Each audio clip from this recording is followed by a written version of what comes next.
재판을 받기 전에 먼저 구치소에 수감된 상태로 재판을 받게 되는 것을 구속기소, 구속재판이라고 하는데요. 구속 상태에서 재판을 당하게 되면 구치소에 갇혀있기 때문에 변호인을 제외한 다른 사람을 만나기가 아주 어려워지고 스스로 여러 자료를 구하기도 굉장히 어려운 상태에 놓이기 때문에 변호사하고 대화를 나누는 데 있어서도 어려움이 생기게 됩니다. 따라서 구속된 피고인들이라면 누구나 한 번쯤은 보석을 희망하게 되는데요. 보석 신청이 인용되면 구치소에서 석방되게 되는 것입니다. 최근에 보석 신청이 인용되었던 사건이 있었는데요. 오늘은 겸사겸사 보석에 대해서 한번 알아보겠습니다. 보석에 대한 대표적인 오해가 돈이 많은 사람만 보석을 할 수 있다는 건데요. 여기 보석 결정문을 보시면 5천만 원을 납입하라고 되어 있긴 하지만 그 아래에 보석 보증보험증권 보증서로 가름할 수 있다 라고 되어 있죠. 보증보험증권 제도가 있기 때문에 실제로 5천만 원을 내는 것이 아니라 보증보험회사에 수십만 원 정도만 내면 되는 방식으로 주문이 나오기 때문에 꼭 몇천만 원만 낼 수 있는 사람만 보석이 된다고 할 수는 없습니다.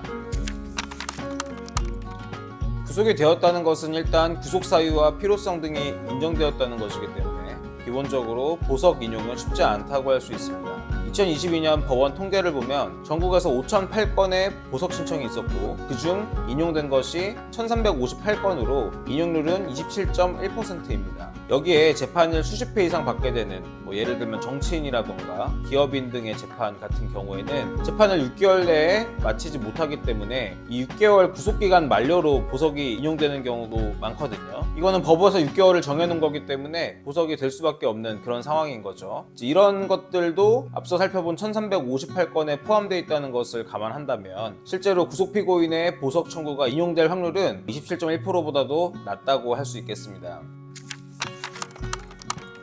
꼭 그렇지는 않습니다. 보석을 신청하게 되면 증거 기록 모두를 판사가 보게 되기 때문에 증거 능력을 다투거나 불리하다고 생각하는 증거들을 판사가 보고 안 좋은 예단을 갖게 될 수도 있거든요. 그리고 이제 보석 신청을 하게 되면 판사는 심리를 위해서 아무래도 일을 더 해야 되는 상황이다 보니까 만약에 보석이 택도 없는 상황인데 보석을 신청하게 된다 이러면은 피고인에 대해서 좋은 감정이 생기진 않겠죠. 피고인이 제대로 반성을 하고 있지 않다 이런 식으로 생각을 하게 될 가능성이 높습니다.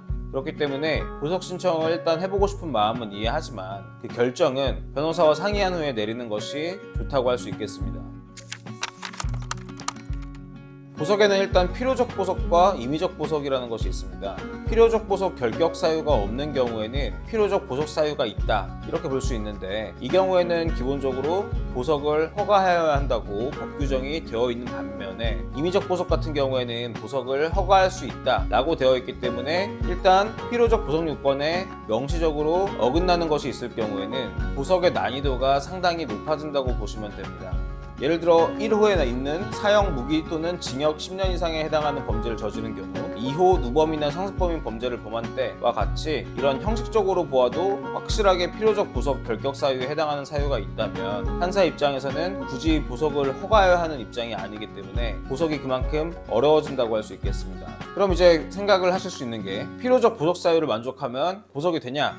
그렇지는 않습니다. 법적으로는 그래야 될 수밖에 없는데 여기 3호, 4호, 6호 등을 보시면 구속할 때 구속 사유랑 비슷하게 되어 있는 것이 확인되죠. 증거인멸 우려라든지 도주 우려, 피해자에 대한 보복 우려와 같은 부분은 형식적으로 딱 판단할 수 있는 것이 아니라 결국은 판사가 실질적으로 판단을 하는 문제이기 때문에 판사가 만약에 보석이 적절치 않다고 생각을 하는 경우에는 얼마든지 보석 허가를 하지 않을 수가 있는 것입니다. 즉 법상으로는 필요적 보석에 해당하는 경우에는 보석을 허가해야 한다라고 되어 있지만 필요적 보석 사유 의 실체적인 판단이 필요한 부분이 섞여 있기 때문에 결국은 판사는 필요적으로 누군가를 석방하는 것이 아니라 구성할지 말지를 직접 판단할 수 있다는 것이죠. 그래서 이제 실무적으로는 검사의 공소 제기 이후에 새롭게 합의가 되었다거나 아니면은 피해자들의 피해 변제를 위해서 석방이 꼭 필요하다고 인정되는 경우가 그나마 보석 가능성이 높다고 할 수 있겠고요. 피고인의 방어권 행사나 이런 측면에서 바라봤을 때는 보석을 받기는 상당히 어렵다고 할 수 있겠습니다.